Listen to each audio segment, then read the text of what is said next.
మావోయిస్టులతో చర్చించే ప్రసక్తే లేదని తేల్చి చెప్పారు కేంద్ర మంత్రి బండి సంజయ్. మందు పాత్రలు పెట్టి అమాయకుల ప్రాణాలు తీసిన వారితో చర్చలేంటని ప్రశ్నించారు. మావోయిస్టులను నిషేధించే కాంగ్రెస్ అని ఇప్పుడు చర్చలు జరపాలని కోరడమేంటో అని ఎద్దేవా చేశారు. కాంగ్రెస్ బీఆర్ఎస్ పార్టీలు ఒకటేనని మావోయిస్టులతో చర్చలు జరపాలని కేంద్రాన్ని కోరేందుకు ఇరు పార్టీల నేతలు పోటీ పడుతున్నారన్నారు. కేంద్ర కులగణన చారిత్రక నిర్ణయమని, అది కాంగ్రెస్ విజయమని చెప్పడం విడ్డూరమన్నారు. పాస్పోర్ట్ లేని విదేశీయులను గుర్తించి పంపిస్తున్నామని, రోహింగ్యాలపై కాంగ్రెస్ వైఖరేంటో చెప్పాలని ప్రశ్నించారు. కరీంనగర్లోని కొత్తపల్లిలో హనుమాన్ విగ్రహాన్ని ఆవిష్కరించిన అనంతరం కేంద్ర మంత్రి ఈ వ్యాఖ్యలు చేశారు.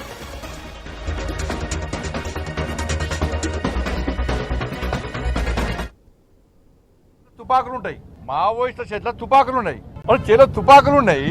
వాళ్ళు మైండ్స్ ని పెట్టిండ్రు పోలీసులు చంపడానికి. మీ కాంగ్రెస్ పార్టీ ప్రభుత్వమే మావోయిస్టులు నిషేధించింది.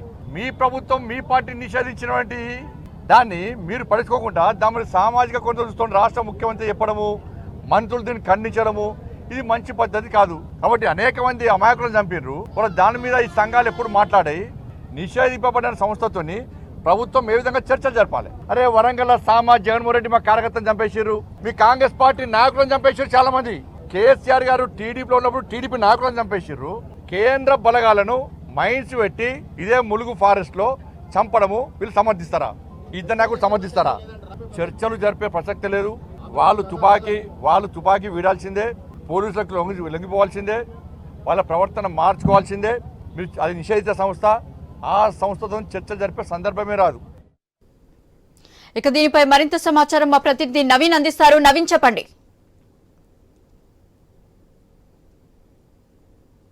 బండి సంజయ్ సంచలన వ్యాఖ్యలు చేసినట్టు పత్రిక పడుతుంది. కొద్దిసేపటి క్రితమే కరీంనగర్ లో ఆయన ఒక సంచలన వ్యాఖ్యలు చేశారు. మావోయిస్టులు ఒక పక్క చర్చలకు వస్తామని చెప్పేసి కాల్పుల విరమణ కావాలని చెప్పేసి కూడా వాళ్ళు వివిధ రాష్ట్రాలకు సంబంధించి లేఖలు రాస్తున్నట్టు పత్రిక కాబట్టి ఈ నేపథ్యంలో కేంద్ర మంత్రి బండి సంజయ్ మాత్రం ఒక కీలకమైన వ్యాఖ్యలు చేశారు.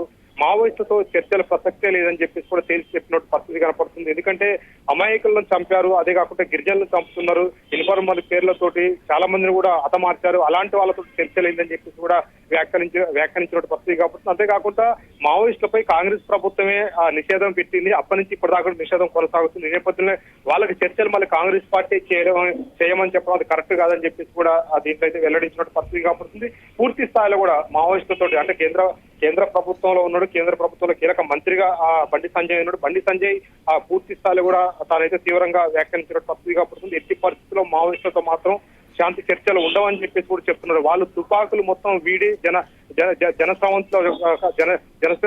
జనజీవన స్రవంతిలో కలవాలని చెప్పేసి కూడా చెప్పినట్టు పత్రిక పడుతుంది.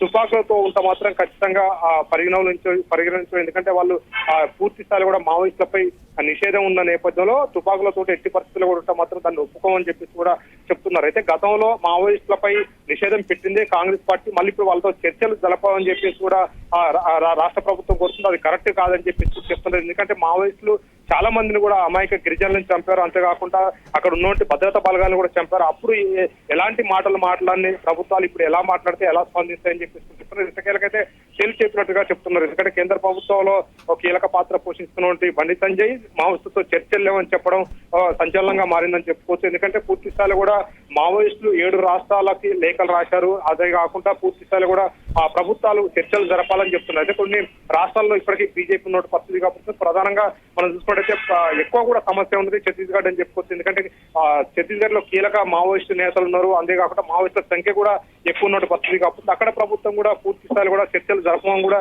చెప్పారు. అయితే కేంద్ర ప్రభుత్వానికి కూడా కొన్ని లేఖలు రాసిన నేపథ్యంలో ఇప్పుడు కేంద్ర ప్రభుత్వమే నేరుగా స్పందించిందని చెప్పుకోవచ్చు. ఎందుకంటే పూర్తి స్థాయిలో కూడా కేంద్రంలో ఉన్నటువంటి మంత్రిగా కొనసాగుతున్న బండి సంజయ్ చర్చలు లేవని చెప్పేశారు. పూర్తి స్థాయిలో కూడా వాళ్ళతో చర్చలు అంటే ఖచ్చితంగా తుపాకులు మొత్తం పక్కకి పెట్టి వచ్చి లొంగిపోవాలో తప్ప చర్చల ప్రసక్తే లేదని చెప్పేసి కూడా పూర్తిగా అయితే తేల్చి చెప్పినట్టు పరిస్థితి కనపడుతుంది. ఏ విధంగా కానీ ఇప్పటికే కొన్ని రాష్ట్రాలకు సంబంధించినటువంటి వామపక్ష పార్టీలు కాదండి కాంగ్రెస్ పార్టీ కూడా స్పందిస్తుంది, చర్చలు జరపాలని చెప్పేసి కూడా వాళ్ళు చెప్తున్నారు. కేంద్రానికి కూడా లేఖలు రాస్తున్నట్టు పరిస్థితి కనపడుతుంది. కానీ కేంద్ర ప్రభుత్వంలో ఉన్నటువంటి వ్యక్తులు మాత్రం ఖచ్చితంగా చర్చలు లేవని చెప్తున్నారు. అంతేకాకుండా బీజేపీ పాలిత ప్రాంతాలు ఏవైతే ఉన్నాయో ఏ రాష్ట్రాలు వాళ్ళు కూడా చర్చలు జరిపే ప్రసక్తే లేదని కూడా తేల్చి చెప్పినట్టు పరిస్థితి కనపడుతుంది. ఏ విధంగా ఇది ముందుకు సాగుతూ చూడాలి. ఎందుకంటే ఒక పక్క మావోయిస్టులు శాంతి చర్చలకి జరపమని చెప్పేసి వాళ్ళు నెల రోజుల కంచి కూడా వేడుకుంటున్న పరిస్థితి కాబట్టి మేము కాల్పుల విరమణలో ఉన్నాం, కాల్పులు మీరు కూడా విరమణ చేయాలని చెప్పేసి కూడా భద్రతా బలగాలను అయితే వేడుకుంటున్నారు. అంతేకాకుండా ఈ రాష్ట్రాలకు సంబంధించిన ప్రభుత్వాలకు కూడా లేఖలు రాసినట్టు పరిస్థితి కాపాడుతుంది. ప్రస్తుతానికైతే ఆ మావోయిస్టులకు సంబంధించి చూడొచ్చు మనం నెల 10 రోజుల కంచి కూడా ఎక్కడ కూడా ఆ భద్రతా బలగాలపై అయితే దాడి చేయట్లేదు, ఎక్కడ కూడా కాల్పులు వాళ్ళపై చేయట్లేదు. ఎందుకంటే శాంతి చర్చల నేపథ్యంలో మీకు ఏదైతే ఉందో మేము పూర్తి స్థాయిలో కూడా హింసకు దూరంగా ఉన్నామని చెప్పేసి కూడా మావోయిస్టులు చెప్తున్నారు. అయితే నెల రోజుల కంచి కూడా అనేక మావోయిస్ట్ కమిటీలు అంటే వివిధ రాష్ట్రాలకు సంబంధించిన కమిటీలతో పాటు మావోయిస్ట్ కేంద్ర అధికార ప్రతినిధి కూడా లేఖలు రాశారు, ఖచ్చితంగా చర్చలు జరపండి అని చెప్పేసారు. కానీ ఇప్పటి వరకు కూడా కేంద్ర ప్రభుత్వం నుంచి ఎలాంటి స్పందన రాలేదు. వివిధ రాష్ట్రాలకు సంబంధించినటువంటి ప్రభుత్వాలు రాశాయి, అంతేకాకుండా కీలకంగా ఉన్నటువంటి ప్రతిపక్ష నాయకులు రాశారు, లేఖలు రాశారు. అంతేకాకుండా వామపక్ష పార్టీలు కూడా కేంద్ర ప్రభుత్వానికి అయితే లేఖలు రాసిన శాంతి చర్చలు జరపండి మావోయిస్టులతో అని చెప్పేసి కూడా చెప్తున్నారు. కానీ కేంద్రం నుంచి కూడా ఎలాంటి స్పందన రాలేదు. కేంద్ర మంత్రి మాత్రం స్పందించడం చెప్పుకోవచ్చు, ఖచ్చితంగా మావోయిస్టులతోటి చర్చలు జరిపే ప్రసక్తే లేదని చెప్పి తేల్చి చెప్పిన పరిస్థితి ఇక్కడ కనపడుతుంది. గీత అయితే నవీన్, మరి మావోయిస్టులు దాడులు చేస్తున్నారు, దాడి చేయడం ఏంటి, అసలు మళ్ళీ చర్చకు దిగడం ఏంటి?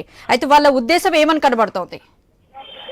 ఎస్, మావోయిస్టులు గతంలో దాడులు చేశారు. అంటే బండి సంజయ్ కూడా చెప్పింది అదే. గతంలో ఆ మావోయిస్టులు చాలా మందిని కూడా హతమార్చారు. కాంగ్రెస్ పార్టీ నాయకులను చంపారు, బీజేపీ పార్టీ నాయకులను చంపారు, ఇతర పార్టీ నాయకులను చంపారు, అక్కడ ఉన్నటువంటి గిరిజనులను కూడా చంపారు. అంతేకాకుండా పోలీసు ఇన్ఫార్మర్ అనే నేపథ్యంతో కూడా చాలా మంది గిరిజనులు అయితే ఊతకోత పోశారు. ఇప్పుడు అలాంటి వాళ్ళతో చర్చలు ఏంటని చెప్పేసి కూడా బండి సంజయ్ కూడా వ్యాఖ్యానిస్తున్న పరిస్థితి కాపాడుతుంది. ఎందుకంటే గతంలో చాలా మందిపై అంటే మావోయిస్టులు సానుభూతి పరులు ఉన్న వాళ్ళపై కూడా ఇన్ఫార్మర్ అనే ముద్రేసి వాళ్ళని కూడా చంపారు. అలాంటి వ్యక్తులపై ఇప్పుడు ఆ చర్చలు ఏంటని చెప్పేసి కూడా చెప్తున్నారు. ఖచ్చితంగా చర్చలు అనే మాట ఖచ్చితంగా ఉండదని చెప్పేసి కూడా చెప్తున్న పరిస్థితి మనం చూడవచ్చు. ఎందుకంటే గత నెల రోజుల కంటే మాత్రం మావోయిస్టులు అయితే హింసకు దూరంగా ఉండాలని చెప్పుకోవచ్చు. పక్క ఎప్పుడైతే శాంతి చర్చలకు మేము సిద్ధంగా ఉన్నాం, ఆ కాల్పుల విరమణ చేయనని చెప్పేసి కూడా మావోయిస్టులు వరుసగా లేఖలు రాస్తున్నారు. దాదాపుగా నెల రోజుల కంచి కూడా ఈ లేఖలు రాస్తున్న పరిస్థితి కాపాడుతుంది. అప్పటి నుంచి ఇప్పటి వరకు కూడా మావోయిస్టు మాత్రం ఎక్కడ భద్రతా బలగాలపై ఆ దాడులు చేయడం కానీ లేదా ఇన్ఫార్మర్ అనే నేపంతో ఎవరిని కూడా గిరిజనులు కూడా సంపని పరిస్థితి కాపాడుతుంది. ప్రస్తుతానికైతే